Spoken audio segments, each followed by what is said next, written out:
Sessions stonewalls, Mosul's brutal liberation, and Uber loses its head.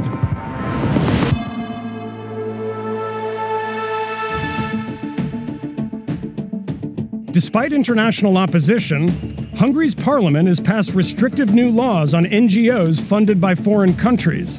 They will have to register with authorities and identify themselves as foreign-funded, or they could be closed. But the laws are widely seen as an effort by the government to crack down on dissent, like similar measures enacted in Russia. Speaking before the Senate Armed Services Committee, Secretary of Defense James Mattis gave a blunt assessment of the war in Afghanistan, now entering its 16th year. We're not winning in Afghanistan right now, and we will correct this as soon as possible. When pressed on when Congress could expect a strategy, Mattis said mid-July. There are about 8,400 American troops in Afghanistan currently, and the commander of the American-led coalition has said that several thousand more are needed. North Korea has released Otto Warmbier, the University of Virginia student who is held prisoner in the country for more than a year. His parents said Warmbier has been in a coma since March of 2016, but that they only found that out last week. The 22-year-old was arrested for trying to steal a propaganda sign in Pyongyang and sentenced to 15 years hard labor. Republican senators have yet to release any details about their latest health care bill. And today, Senate Minority Leader Chuck Schumer slammed them for it. They're ashamed of the bill. If they liked the bill, they'd have brass bands marching down the middle of small-town America saying what a great bill it is, but they know it isn't. Schumer is proposing a no-hearing, no-vote act, which would force the GOP to reveal what's in the bill before they can fast-track it. U.S.-backed Iraqi forces captured another district in Mosul from ISIS today, and now have the militants surrounded and trapped in two small neighborhoods along the Tigris River. It's been 3 years since Abu Bakr al-Baghdadi declared the caliphate in Mosul, the largest city in Iraq, and it's now on the verge of being liberated. But the battle-hardened militants have turned their remaining territory in western Mosul into a nightmarish network of tunnels and sniper positions, and are using human shields to prolong their last stand. More than 850,000 residents have escaped. But for those still living under ISIS control, the situation is desperate. Ben Anderson is in Mosul as a brutal campaign that was supposed to be over long ago enters its final stage. Behind me, in what looks like a city on fire, are the last remaining ISIS fighters in Mosul, surrounded in what's called the Old City, and either unwilling or unable to surrender. This is where they will soon face their final defeat, in a battle that has lasted over 8 months. The black smoke is coming from fires that were probably set by ISIS in an effort to provide cover from the airstrikes that are being carried out regularly here by Iraqi and American aircraft, so that the battered and bruised Iraqi security forces, who are also firing artillery from the surrounding areas, can soon move in and finally reclaim this last piece of territory.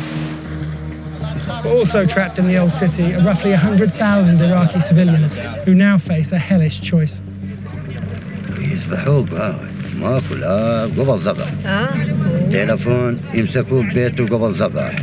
And do they behead people trying to flee in front of everybody else?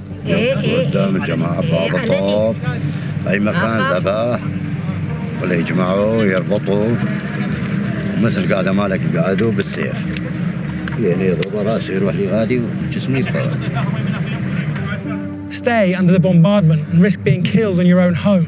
Something like 4,000 civilians have already been killed by the intensifying strikes, or flee and risk being killed by ISIS, who want to keep them in place as human shields. Just last week, 163 civilians were gunned down by ISIS as they tried to escape.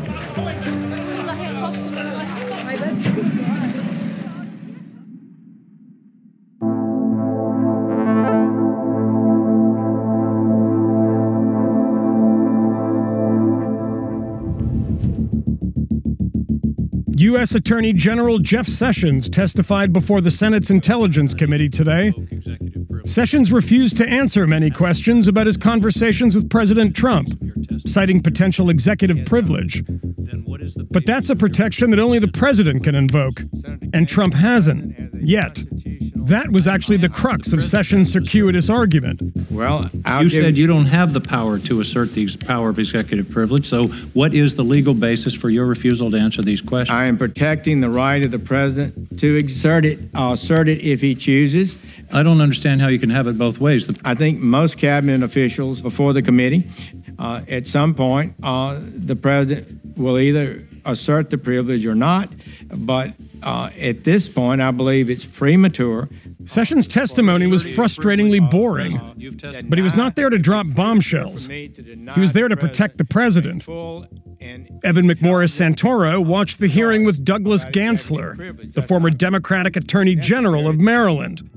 So you have faith in the investigation, then? I couldn't have more faith in the investigation. You really do? Yeah. I think it's, I think Donald Trump has made obviously a lot of mistakes, and he's got a lot of issues, mental issues, and other things. But firing James Comey was probably the biggest mistake that he ever did, because the day he did that, he waded into potential impeachment territory. These false attacks, the innuendos, the leaks, you can be sure will not intimidate me. In fact, these events have only strengthened my resolve to fulfill my duty. Are your flags going up in your prosecutorial brain? Right now, what he's doing is what President Trump does, which is deflect from the conversation. He's talking about, as if what he's been doing is to run the department and address things like the opioid crisis, when they're here to investigate the Russian meddling in our elections. This is not the day if you're an impeachment fan. No, because he's tied up in it. I mean, by definition, he's tied up in it. He recused himself.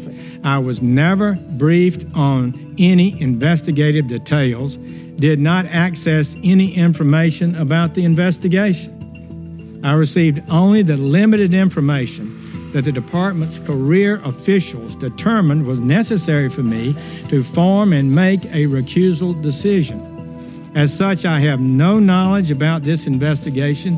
Recusing himself, and the DOJ still has to go about doing its job of doing it. Can that all work? Totally. It can. There's no problem with him recusing himself as long as he actually recuses himself and stays recused. What he did instead was recuse himself and then help fire Director Comey. So it's really more about what the prosecutors who are doing the prosecution are going to do versus what the politicians who are on these at these moments are saying. Right. There's an enormous amount of concurrent investigations going on. None of them are that relevant. Well, the only thing that could happen in these is that one of these guys could be lying under oath. I mean, this goes back to the cover-up's worse than the crime. So whether or not he met with the Russian ambassador, he could have met with the Russian ambassador and talked about, favorite kinds of vodka. But the question is, what did he talk about with him? If any brief interaction occurred in passing with the Russian ambassador during that reception, I do not remember it. Do you protect yourself from perjury by saying, I don't remember? Does that count? It does? Yeah. What do you think Americans should make of this hearing? So Attorney General Sessions asked to have this hearing because in the wake of Director Comey's hearing, he wanted to clarify some things. I'm not sure he really did a successful job of that. He had answers for some of the questions, but he evaded most of the questions. I don't think there was anything sort of monumental that came out of today's hearing. I think that General Sessions does look like he's a little squirmy and not really being direct or forthright, but there's nothing that he seems to have lied about. I just think it's another piece of the puzzle.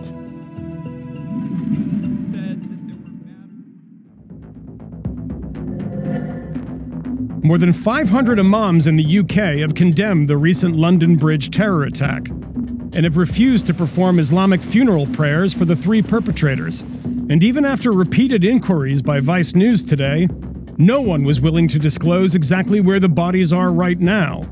The remains of mass murderers don't usually attract so much attention, but when they do, they can inspire fierce outrage.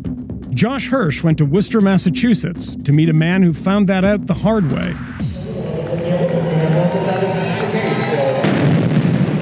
On April 15, 2013, a bombing at the finish line of the Boston Marathon left 3 dead and hundreds wounded. 4 days later, Tamerlan Tsarnaev, one of the perpetrators of the attack, was killed in a standoff with the police in Watertown, a Boston suburb. Tsarnaev's body was brought to the state medical examiner's office, but no one knew what to do with it. No cemetery was willing to receive it, No funeral home was willing to handle it, so it was just left there for 10 days, until someone suggested calling Peter Stefan. Stefan has run the Graham, Putnam, and Mahoney Funeral Parlor since the 70s. It's a bit of a mess here, but you know what? It's reality. Yeah. The Tsarnaev case wasn't the first time he'd handled a body no one else wanted. The alcoholics who died without next of kin, the prostitutes whose deaths no one bothered to plan for. There we go here. They say, well, the immigrants, illegals. Well, illegals die here too. What are you supposed to do with them? Back in the 80s, he was one of few funeral home directors willing to accept the bodies of people who had died from AIDS, at a time when many thought the disease was highly contagious. I used to go to a different coffee shop and I would buy the guys donuts or whatever, lunch. People would take my money with a napkin and wash it before they'd handle it, because they knew that I handle AIDS funerals. Sad stuff. And there was no need for it. When Stefan heard about the controversy over Tsarnaev's body, it inspired a similar impulse. This guy was a terrorist, okay. But it doesn't mean that I'm going to say I'm going to throw him in a dumpster. That decision would have consequences. Protests soon broke out across the street, with angry chants and people throwing rocks. Dory Maynard was one of the first people to show up. I think it was like a personal assault on everybody in this whole area. Everybody was so traumatized by what happened, and then traumatized again by bringing the body here. I could have said to the uncle, I'm not going to bury him. I don't do this. I'm not a traitor. Other people said, well, his body should be left someplace until you find some place to bury it. Well, we don't play musical bodies. At least I don't. Whatever it is, whoever he is, in this country, we bury people. Stefan tried to explain to the press why he thought Tsarnaev deserved to be buried. He tried to help members of the Tsarnaev family search for a cemetery plot that would actually take the body. There was 24 hours a day with the reporters here. And we kept saying the same thing. We were looking for a place to bury him. Then we started to say to ourselves, where are we going to bury him? Ann Newman, an author and journalist who's covered the burial of almost every mass shooter over the last 5 years, says the issue has become more fraught in modern times.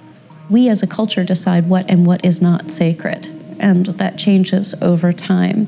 Newman notes that the bodies of Adam Lanza, the Sandy Hook killer, and Dylan Klebold of Columbine were both buried by their families without much fanfare or controversy, in unmarked graves. But when the burial becomes a matter of public debate, the body is given more meaning. If we don't bury these bodies, we are not treating them as human, and then we do not have to reckon with the evil that they've done. After Tsarnaev's body had been at Stefan's funeral home for a week, a solution finally arrived in the form of an unexpected offer from a woman in rural Virginia who had secured space in a nearby Muslim cemetery. A couple nights later, Tsarnaev's uncle quietly slipped the body into his car and drove it away. No one noticed until the burial in an unmarked grave was announced the next day. And if somebody asked me, say, would you do it again? I said, absolutely, it wouldn't matter. We're not dealing with the situation, we're dealing with a dead body, not what the dead body did.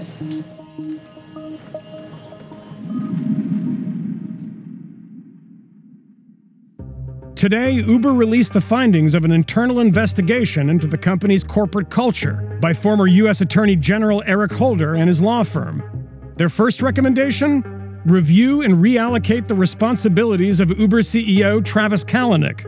Kalanick announced today he'll do just that, taking an indefinite leave of absence from his duties to, quote, work on Uber 2.0, and perhaps more importantly, to work on Travis 2.0. And Uber 2.0 apparently won't include many of Uber 1.0's core principles.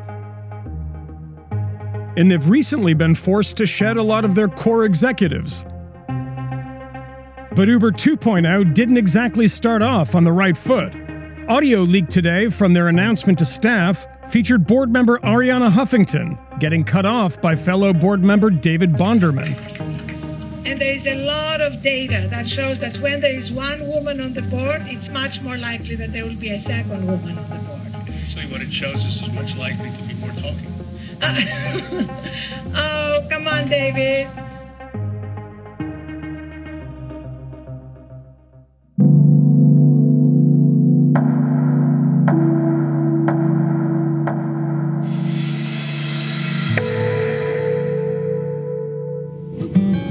Last November, voters in rural Douglas County, Oregon were faced with a simple choice: raise property taxes by a few dollars a month per household, or close down their entire library system. They voted against the tax increase, so over the past few months, all 12 branches in the county shut their doors. Dexter Thomas was there as the last one closed for good.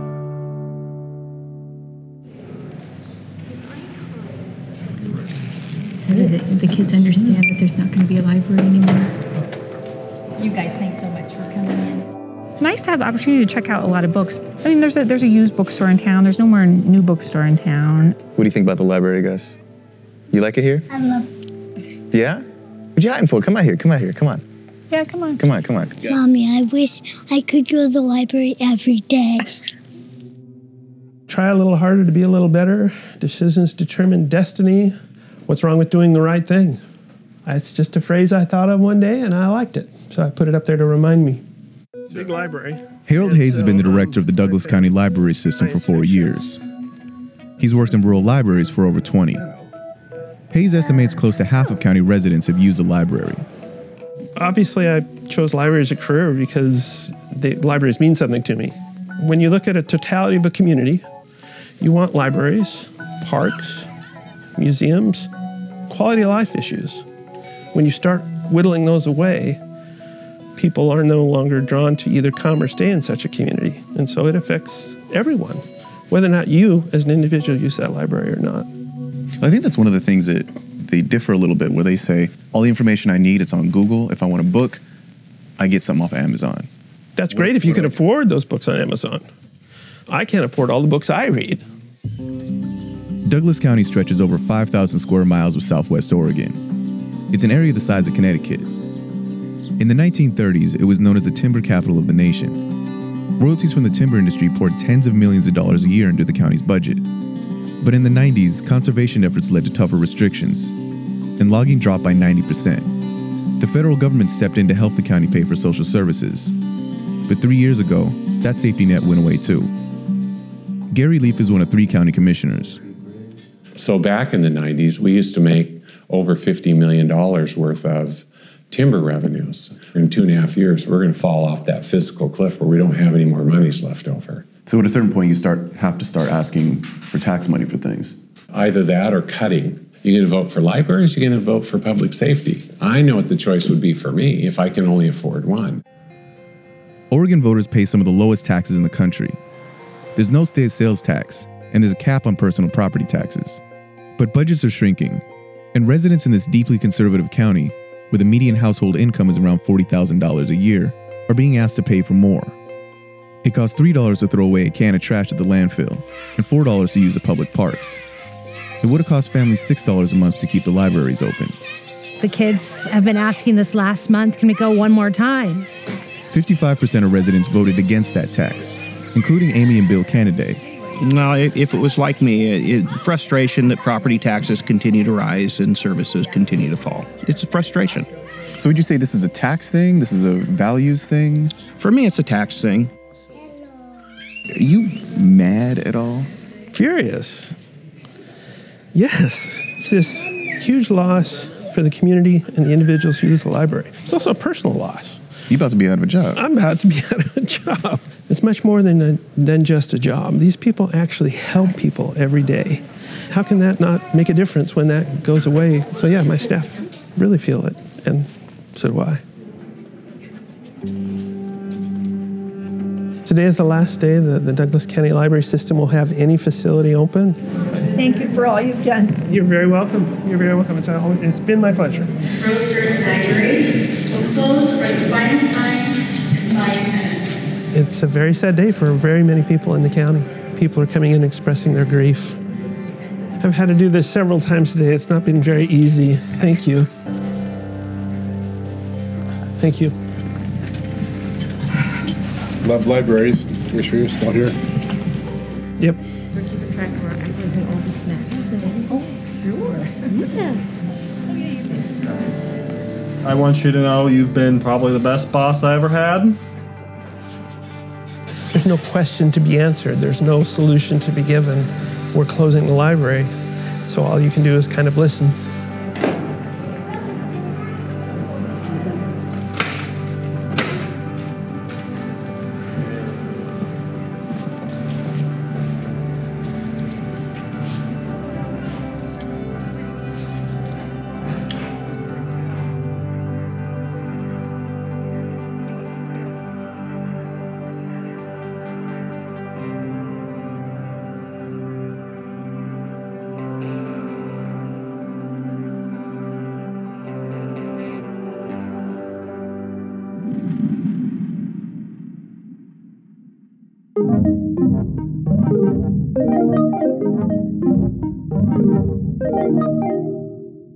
Hi, my name is Thomas. My name is Branco. We are the band Phoenix.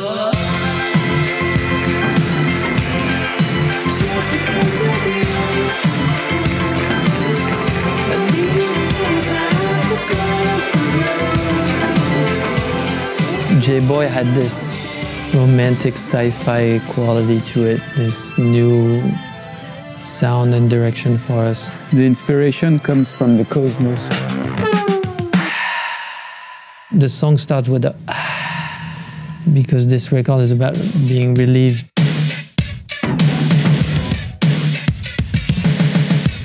The drum pattern is the base of everything. The beat is really and then the vocals are and that's enough to make a good song.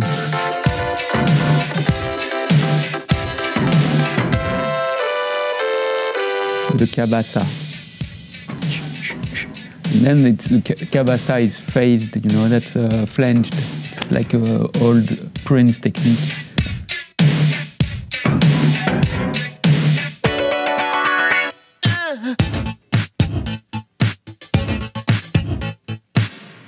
I remember I was playing a bass that was doing some kind of weird arpeggiated pattern. Do-do-do. And Dek had this keyboard. I remember when we just played the chords, simple chords, like one loop.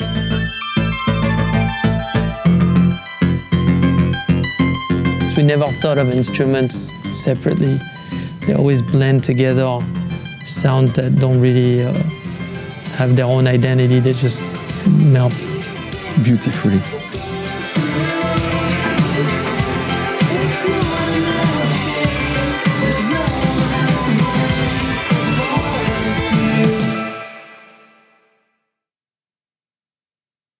That's Vice News Tonight for Tuesday, June 13th.